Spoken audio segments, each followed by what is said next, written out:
Okay, so if you've had problems or you didn't end up with a 3 keyframe cycle, watch carefully. And away we go again. Right. Okay, I have reset max.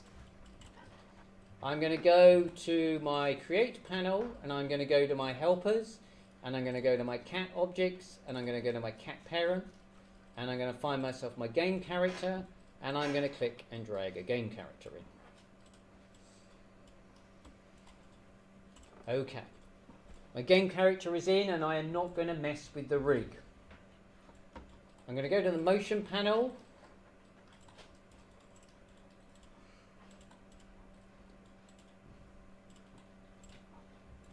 Come on, select. Come on, come on, go, go, go. Right. And you will find the layer manager. You can select anything on this rig and you should be able to get to the layer manager.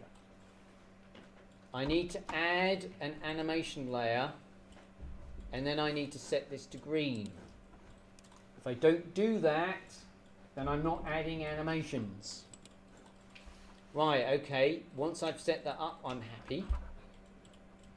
So we're going to do 3 keys of animation and we're going to do them at 32.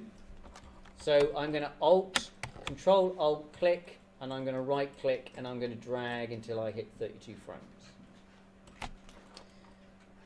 Frame 0 and frame 32 would normally match if we are doing an on-the-spot cycling animation. We're going to do a progressive animation, in other words, he's going to walk across the screen. So, I need him to be in an A-frame pose. So what I'm going to do is I'm going to move this foot back, and then I'm going to move this foot forwards. And then I'm going to move my pelvis down, and I'm going to make sure that my character is in a reasonably relaxed pose. So all of this is just the setup for frame 0.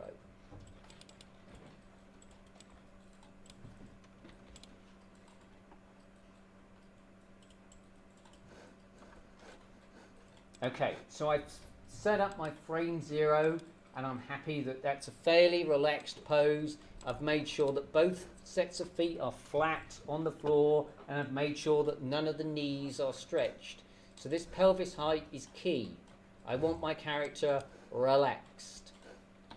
Okay, now that I've got him relaxed, I'm going to go to frame 16 and I'm going to move yellow leg forwards and I'm going to get it about the same pace as it was before. And then I'm going to move my pelvis forwards. Notice that I'm only moving on one axis, so I don't actually change the height, because I want the pelvis height to be the same, because I want the gait to be the same, because I want to make sure that all the knees are relaxed. Okay. Then what I'm going to do is I'm going to go in and I'm going to set my arms up. Let's go in and rotate. Make sure that you're rotating on local. Let's set that one up. Let's set this one up. Arms counter rotate to the legs. I'm going to go to frame 16 and I'm going to swap the arms over.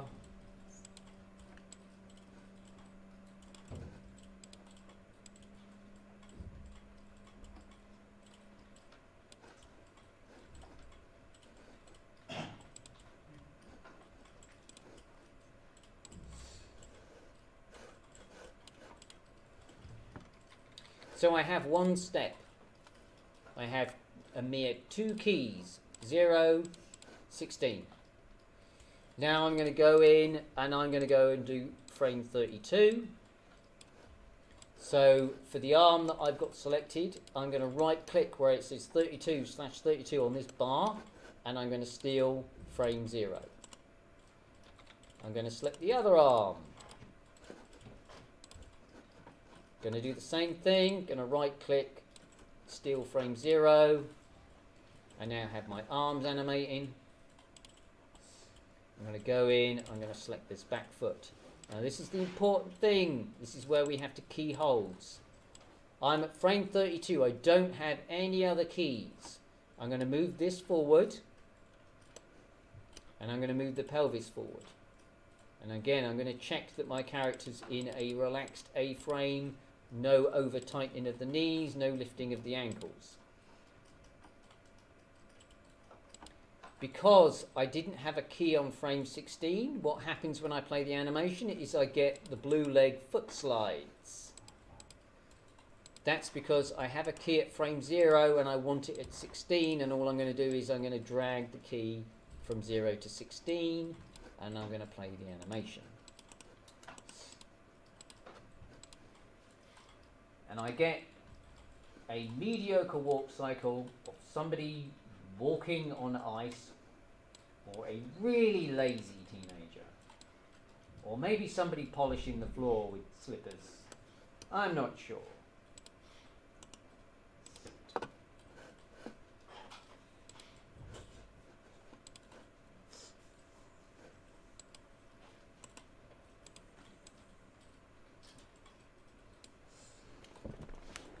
Right, you're good. We should have 3 keys. Make sure you keep your keys on the frames that I give you, because if you end up with a really messy timeline and there's keys all over the place, it gets really, really, really hard to fix.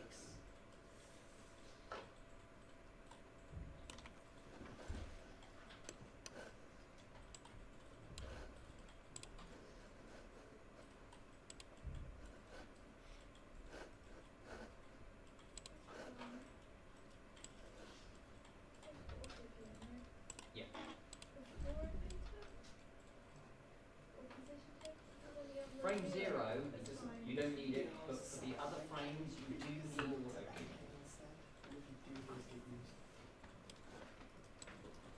That is the foot controller. Okay, that's right here.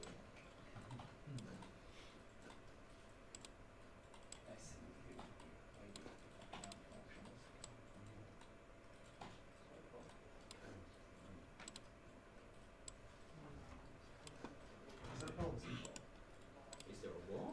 Is there a pelvis involved? No, you just said pelvis. Okay, good.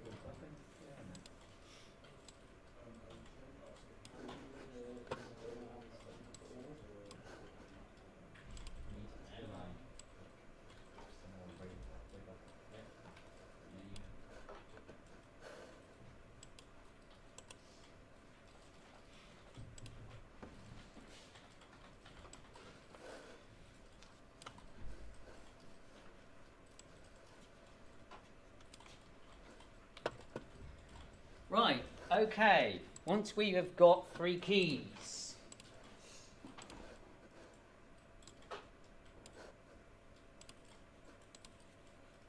I'm going to save this as 3 keys,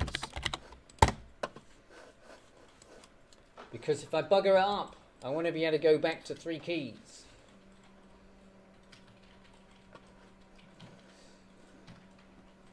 And more importantly, if you bugger it up, I want you to be able to go to 3 keys.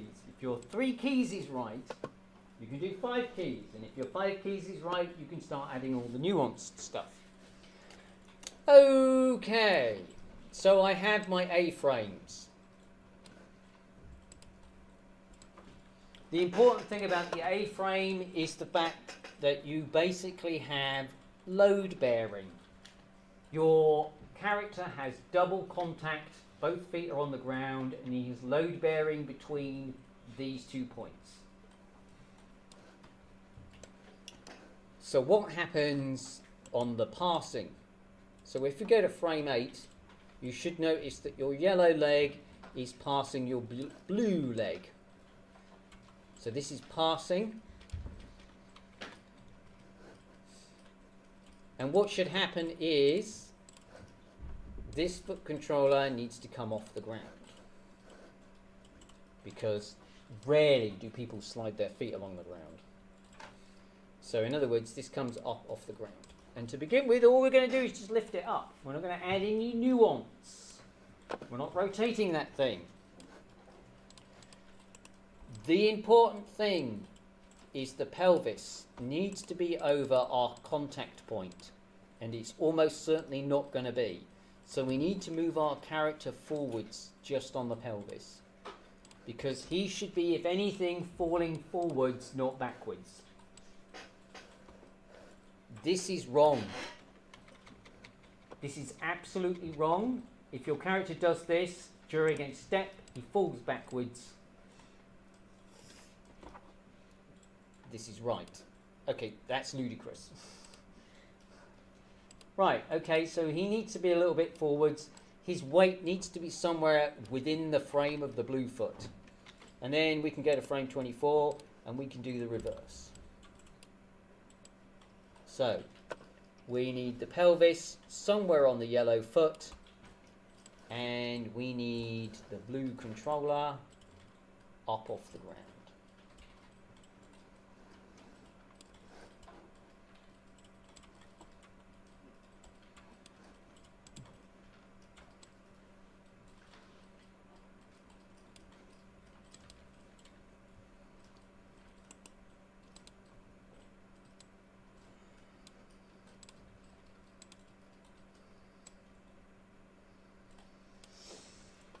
You should have a very robotic looking walk.